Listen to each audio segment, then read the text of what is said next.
number is no longer in service.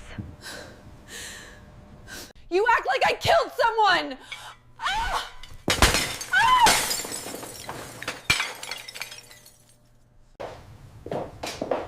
I don't want anything from you. He just wants out.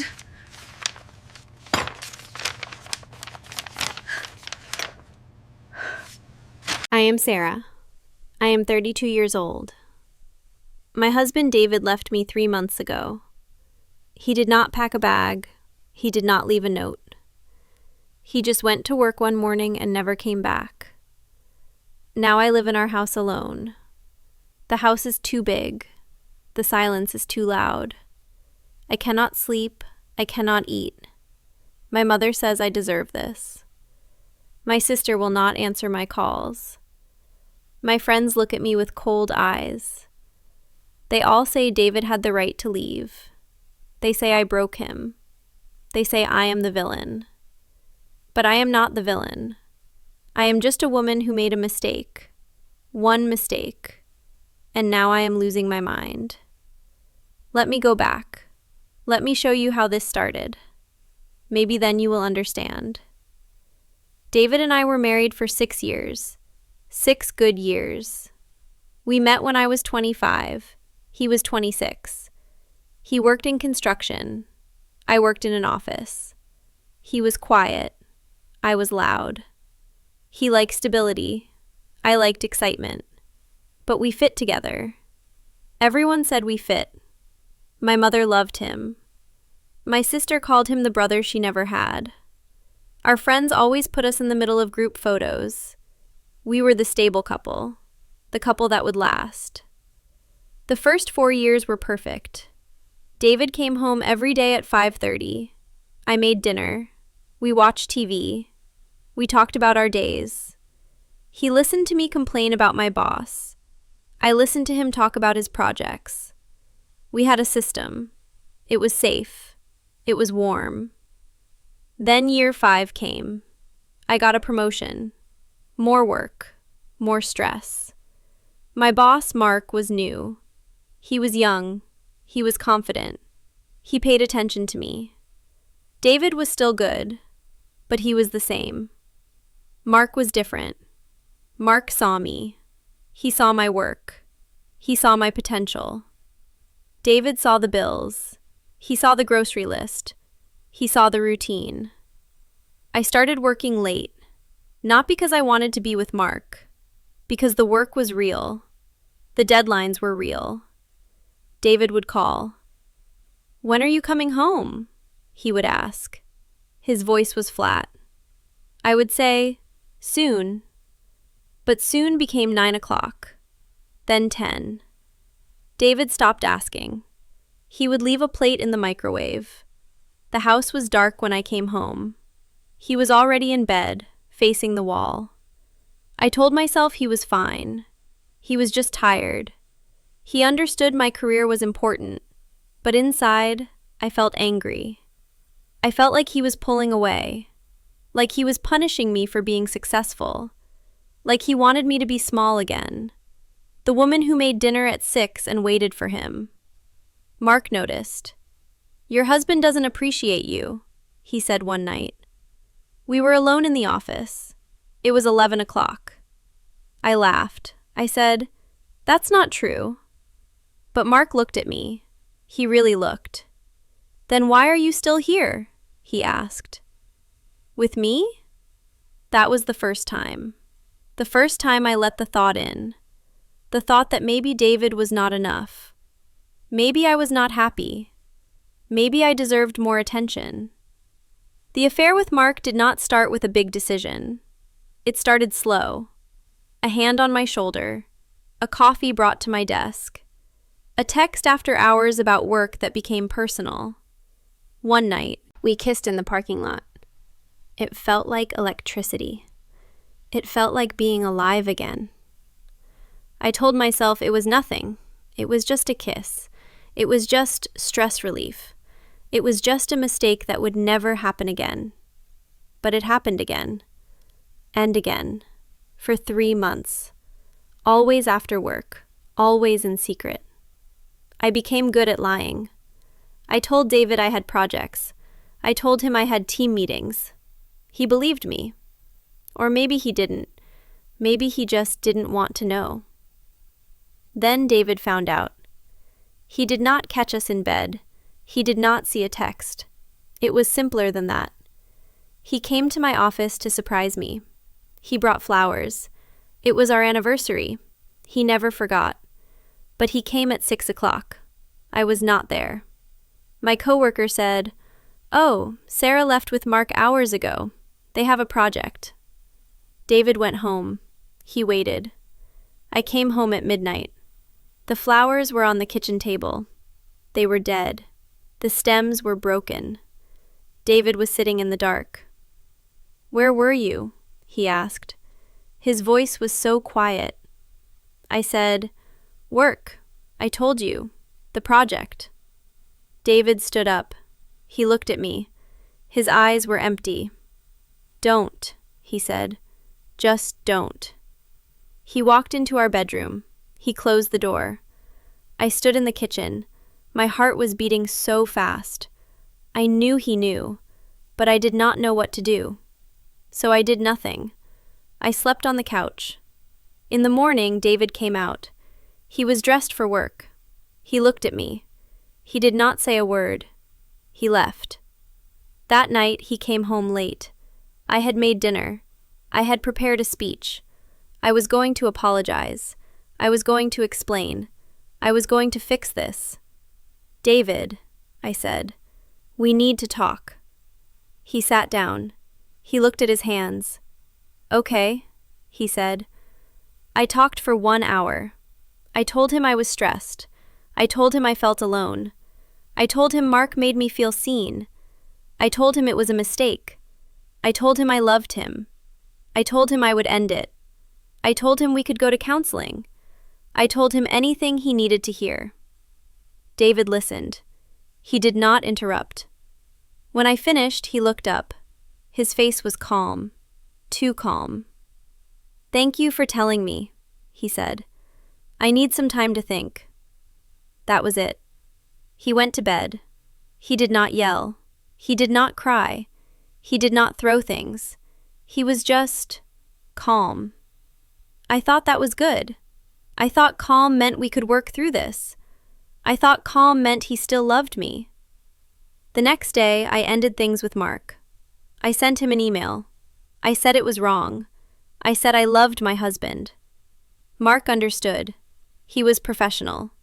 He said, "Take care, Sarah." I told David I ended it. He nodded. He said, "Thank you." We lived like that for 2 weeks. We were polite. We were roommates. I tried to be close. I would touch his shoulder. He would move away. I would ask about his day. He would give one-word answers. I would make his favorite food. He would eat it and say, "It was good." Nothing more. I was trying. I really was. But David was a wall. And the more he was a wall, the more angry I got. I felt like he was not trying. Like he wanted to punish me. Like he was making this harder than it needed to be. My friends agreed. I told them everything. I said I made a mistake, but I was fixing it. I said David was being cold. They said, "Give him time." They said, "He'll come around." They said, "You are doing the right thing." But David did not come around. He stayed calm. He stayed quiet. He stayed gone, even when he was in the house. Then came the snap, the moment I cannot take back. It was a Saturday. I had made breakfast, pancakes, David's favorite. He sat down. He ate 1 bite. He said, "Thank you." I snapped. I threw my plate across the room. It shattered. "Is this it?" I screamed. "Is this what we are now? You eat my food and say thank you?" I made a mistake, David. 1 mistake. I ended it. I am here. I am trying. What more do you want from me? David looked at the broken plate. Then he looked at me. His eyes were still empty. "I don't want anything from you, Sarah," he said. "I am just trying to get through the day." "Get through the day?" I laughed. It was an ugly sound. "You act like I destroyed your whole world. It was 3 months. It was just sex. You are being a child. You are acting like I killed someone." The words came out. I could not stop them. "You never really loved me," I said. "If you loved me, you would fight for us. You would be angry. You would yell. You would do something. But you just sit there. You are a coward. You are leaving without leaving." David stood up. He walked to the door. He put on his shoes. "Where are you going?" I asked. My voice was smaller now. "For a walk," he said. He left. He did not come back for hours. When he did, he went straight to bed. He did not look at me. The next morning he was gone. I woke up at 8. His side of the bed was cold. His car was gone. His toothbrush was still in the bathroom. His clothes were still in the closet, but he was gone. I called his phone. It went to voicemail. I texted. No answer. I called his work. They said he had taken a leave of absence. I called his mother. She said, "He needs space, Sarah." Space. Everyone said space. I gave him space. 1 day, 2 days, 3 days. On the 4th day, I went to his friend's house. The friend said David was not there. He said David was fine. He said David needed time. I started to panic. I called his phone 20 times. I sent 50 texts. I said I was sorry. I said I loved him. I said I would do anything. No answer. On the 7th day, I got a letter. It was from a lawyer. It said David was filing for divorce. It said he would not contact me directly anymore. It said all communication should go through his lawyer. That was it. No explanation, no fight, no closure. He just vanished. I could not believe it. I still cannot believe it. He found out I cheated and he just vanished. Now I am losing my mind. The first month was a blur. I could not sleep. I would walk through the house at 3 in the morning. I would touch his clothes. I would smell his pillow. The smell was fading. I would call his number just to hear his voicemail voice. Then his voicemail filled up. Then the number was disconnected. I tried to find him. I drove to his job site. His boss said he had quit. No forwarding address. I went to his mother's house. She opened the door. She looked at me. She did not invite me in. "Sarah," she said, "you need to stop." "Where is he?" I asked. "I just need to talk to him."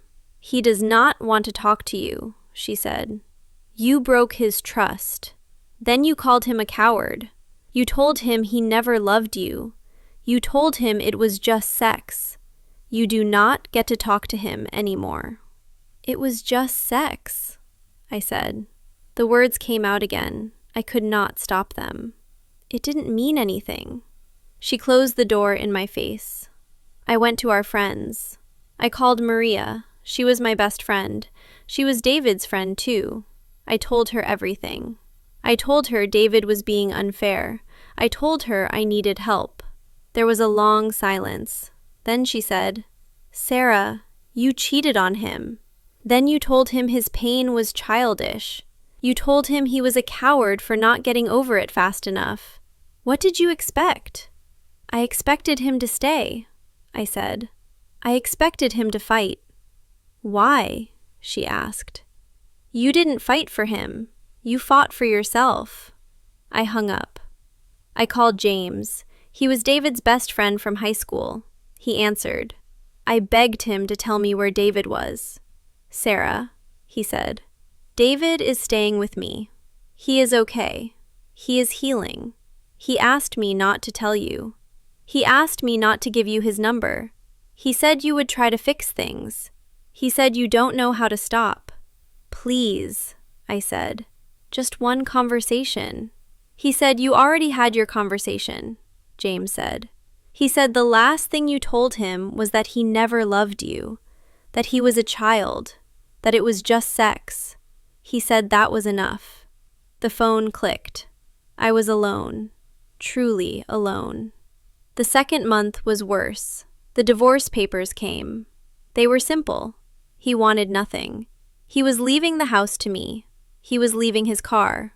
He was leaving everything. He just wanted out. He wanted his name off everything. He wanted to be gone. The papers said we could have no direct contact. The lawyers would handle it. I read them over and over. There was no anger in the words, no meanness, just facts, just distance. I signed them. I did not fight. I thought maybe if I signed, he would see I was serious about fixing things. I thought maybe then he would call. He did not call. I started to see things. I would see his car on the street. It was never his car. I would hear his voice in a store. It was never his voice. I would smell his cologne on strangers. It was never him. My mother came to visit. She brought food. She put it in the fridge. She looked at me. I had lost weight. I had dark circles. My hair was a mess. "Sarah," she said, "you need to let him go." "I can't," I said. "I love him." "You love the idea of him," she said. "You love that. He was good to you. You love that he was safe. But you did not love him enough to be faithful. And you did not respect him enough to let him feel his pain. It was one mistake," I said. The words felt heavy in my mouth now. They felt like a lie, even though they were true. It was one affair, 3 months, one mistake. My mother shook her head. "It was not one mistake," she said. "It was 100 choices. Every time you stayed late, every time you lied, every time you chose Mark over David. And then when you got caught, you made it worse. You told him his feelings were wrong.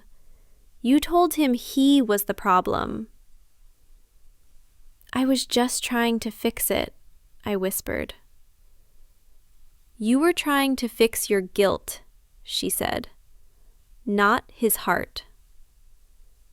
She left. The food in the fridge stayed there. I did not eat it. The third month. The worst month. I got a job transfer. Mark was gone. He had moved to another city. Good. I did not want to see him. But without work, I had nothing. The house was empty. The days were long. I started to drive by James's house. I would park down the street. I would watch. One day, I saw David. He came out. He was wearing new clothes. He looked different. He looked calm. He looked like the David I married, but lighter. Like a weight was gone. He got in his car. He drove away. I followed him. I know it was crazy. I know it was wrong. But I followed him. He drove to a coffee shop. He went inside. I waited 5 minutes, then I went in. He was sitting at a table. He had a coffee. He was reading a book. He looked peaceful. I walked over. I stood in front of him. He looked up. His face did not change. He just looked at me, like I was a stranger. "David," I said. My voice was shaking. "Please, just talk to me." He closed his book. He put it down. He looked at me for a long time. Then he said, "Sarah, you are violating the agreement. You are supposed to have no contact." "I know," I said. "I know. But I need to know why. Why did you just leave? Why didn't you fight? Why didn't you yell? Why didn't you give me a chance?" David took a sip of his coffee. He set it down carefully. His hands were steady. Mine were shaking. "I did give you a chance," he said. "I listened to you for an hour. You told me you were stressed. You told me you felt alone. You told me it was a mistake. I heard you. I heard everything." "Then why?" I asked. "Why leave?" "Because after I listened to you," he said, "you told me that my pain was childish. You told me it was just sex. You told me I never loved you. You told me I was a coward. You said all of that, Sarah. Not me. You." "I was angry," I said. "I was hurt that you were pulling away." "You were angry that I would not make it easy for you," he said. "You were angry that I would not just get over it. You wanted me to forgive you on your timeline. You wanted me to feel less so you could feel better." "That's not true," I said. But it was true. I could feel it being true as he said it. David sighed. It was a soft sound. Not angry, just tired. "Sarah," he said. "When I found out, I did not leave because I wanted to punish you. I left because I needed to survive. You broke something inside me, something I had built for 6 years. You broke it with 3 months of choices. And when I tried to just exist in the same house while I figured out if I could live with the pieces, you told me my pain was wrong. You told me I was the problem." "I didn't mean it," I said. I wanted you to fight for me." "Why should I fight for someone who tells me I never loved them?" he asked. "Why should I fight for someone who tells me my pain is childish? You made it very clear what you thought of me, so I believed you. I left. I gave you what you wanted. No more childish pain, no more cowardice, just gone." He picked up his book. He opened it. He looked at the page. Then he looked at me again. "The lawyer will hear about this contact," he said. "Please leave. And please stop following me." "I am not trying to hurt you. I am trying to live." I stood there. I could not move. My legs were stone. My heart was screaming. But David just read his book. He was not angry. He was not cruel. He was just done. I left the coffee shop. I drove home. I did not follow him. The next day, my lawyer called. David's lawyer had reported the contact. The divorce was being finalized faster now. There would be no waiting period. David had waived all rights to the house, the money, everything. He just wanted his name gone. He wanted to be erased. The final hearing was 1 week later. I saw David there. He wore a suit. He looked clean. He looked healthy. He did not look at me. He sat with his lawyer.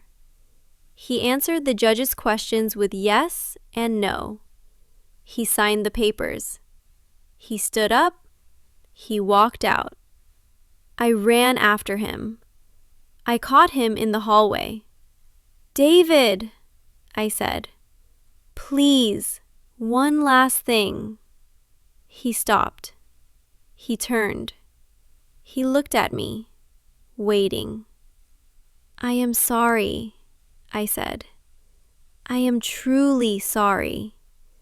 Not for getting caught, not for the divorce, but for what I said, for telling you your pain was wrong, for calling you a coward, for not letting you feel what you needed to feel."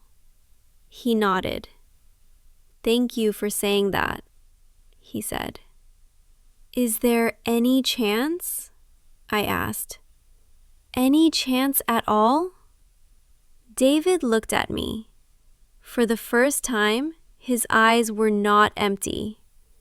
They were sad. "Sarah," he said, "when you cheated, you broke my trust. That was bad. But when you told me how I was supposed to feel about it, you broke my reality. You told me that my love was not real. You told me that my pain was not valid. That is not something that can be fixed with apologies. That is not something that can be fixed with time. You showed me who you are when I am at my weakest, and I cannot unsee that." He walked away. He did not look back. The final consequence came 2 weeks later. I saw a photo on social media. It was James's birthday party. David was in the photo. He was smiling. He had his arm around a woman. She was new. I did not know her. She was pretty. She looked kind. She looked at David like he was the world. James posted the photo with a caption, "Good to see my boy happy again." The comments were full of our old friends. They said things like, "He deserves this." They said, "So glad he's moving on." They said, "Good riddance to the past." The past was me. I was the past. My mother called. She had seen the photo too. "Sarah," she said, "it's time to let go." "I can't," I said. "I love him." "You love the idea of what you lost," she said, "but you never loved the reality of him. If you did, you would have protected him. Instead, you broke him, then blamed him for breaking." I hung up. I looked at the photo again. David's smile was real. It was not the smile he had with me at the end. It was the smile from the beginning, from before I broke him. Now I am here, 3 months after he vanished, 1 month after the divorce, 2 weeks after seeing him happy with someone else. I am alone in this big house. The silence is still loud, but now I understand it. The silence is the sound of a man who tried to love me. The silence is the sound of me telling him his love was not enough. The silence is the sound of me getting exactly what I asked for. I have some awareness now. I know I was wrong. I know I broke his trust. I know I broke it twice, once with Mark, once with my words. I know I expected him to heal on my schedule. I know I called him a coward when he was just trying to survive. But there is still a part of me, a small, stubborn part. That part says, he could have stayed. He could have fought. He could have given me one more chance. That part is my blind spot, my entitlement. The part that thinks my apology should be enough. The part that thinks his love should have been stronger than my betrayal. That part is why I am losing my mind. Because that part cannot accept that love is not a magic spell. It cannot accept that some breaks cannot be unbroken. It cannot accept that David is gone because I made him leave. Not just with the affair, but with every choice after. With every word that told him his feelings were wrong. Everyone thinks I deserve this. My mother, my sister, my friends, James, the judge, the woman in the photo, even David in his calm, quiet way. Maybe they are right. Maybe I do deserve this. But knowing you deserve something does not make it easier to live with it. Knowing you broke your own life does not fix the pieces. Knowing you are the villain does not make the villain's pain less real. I am Sarah. I am 32 years old. I am divorced. I am alone. I made one mistake. Then I made it 1,000 times worse. And now I am here, in the silence, in the empty house, in the life I built and then burned down. David is gone. He vanished. And I am losing my mind. But maybe that is what should happen. Maybe that is the price. Maybe that is the only thing left to pay. I still call his old number sometimes, just to hear the message that says, "This number is no longer in service."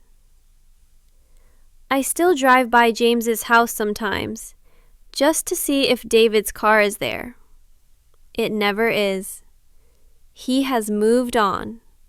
He has vanished into a new life, a life where I do not exist, a life where the woman in the photo looks at him like he is the world, and I am here, in the world I created, the world of silence, the world of consequences, the world where everyone is right and I am wrong, and the punishment is simply this: to live with what I have done.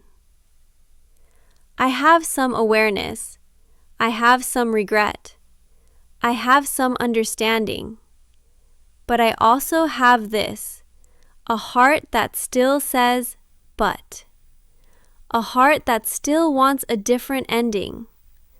A heart that still believes, in some small way, that I deserve to be forgiven.